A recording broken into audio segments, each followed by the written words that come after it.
வணக்கம் மக்களே, இந்த வீடியோவில் என்ன பார்க்க போகிறோன்னா பிஎம் கிசான் 18வது தவணை பெற உங்கள் பெயர் லிஸ்ட்டில் இல்லையா, அப்போ என்ன பண்ணணும் அப்படிங்கிறத பற்றி தான் இந்த வீடியோவில் பார்க்க போகிறோம்.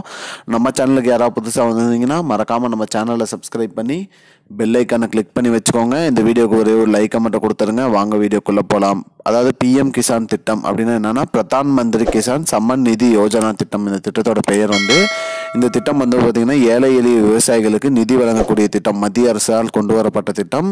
இந்த திட்டம் 2019ஆம் ஆண்டு கொண்டு வரப்பட்டாங்க. இந்த திட்டத்தின் மூலம் தகுதியான விவசாயிகளுக்கு ஆண்டுக்கு ரூ. 6000 வழங்கப்பட்டு இருக்காங்க.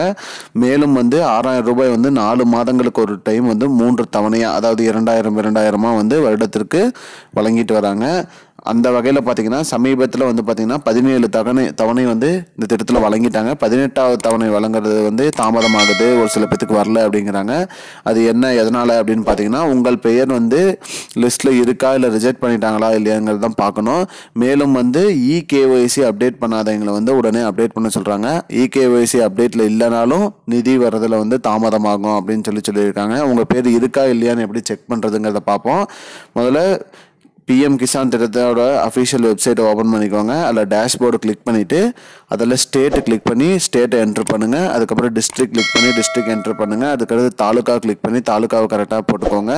மற்றும் வில்லேஜ் கிராமத்தை கிளிக் பண்ணி கிராமத்தை கரெக்டாக போட்டுக்கோங்க. போட்டு ஓப்பன் பண்ணுங்கள். ஓப்பன் பண்ணிவிட்டு ஆதார் ஸ்டேட்டஸ் அப்படிங்கிறத கிளிக் பண்ணுங்கள். கிளிக் பண்ணிவிட்டு அதுக்கு உள்ளே போனீங்கன்னா ரிஜெக்ட் அப்படின்னு இருக்கும். அந்த ரிஜெக்டட் லிஸ்ட்டை கிளிக் பண்ணிவிட்டு பிஎம் கிசான் ரிஜெக்டட் லிஸ்ட்டு அப்படின்னு போட்டிங்கன்னா அதில் என்ன காரணத்துக்காக உங்களோட விண்ணப்பம் நிராகரிக்கப்பட்டிருக்குது அப்படின்னு தெரிஞ்சுக்கலாம். நிராகரிக்கப்படலைன்னா இகேஒய்சி அப்டேட் பண்ணால் மட்டும் போதும், ஒரு நிதி வந்துடும் மக்களே. இதுதான் மக்களே இப்போதைக்கு முக்கியமான பயனுள்ள தகவல். இது போன்ற பயனுள்ள தகவலை தெரிஞ்சுக்கொள்ள நம்முடைய சேனலை மறக்காமல் சப்ஸ்கிரைப் பண்ணி வச்சுக்கோங்க. நன்றி. I don't understand your jokes, man. Because it's not a joke. முன்ன பின்ன தெரியாத ஒரு பையனுக்காக விடுற அந்த மனசு இருக்க, அதான் கடவுள்.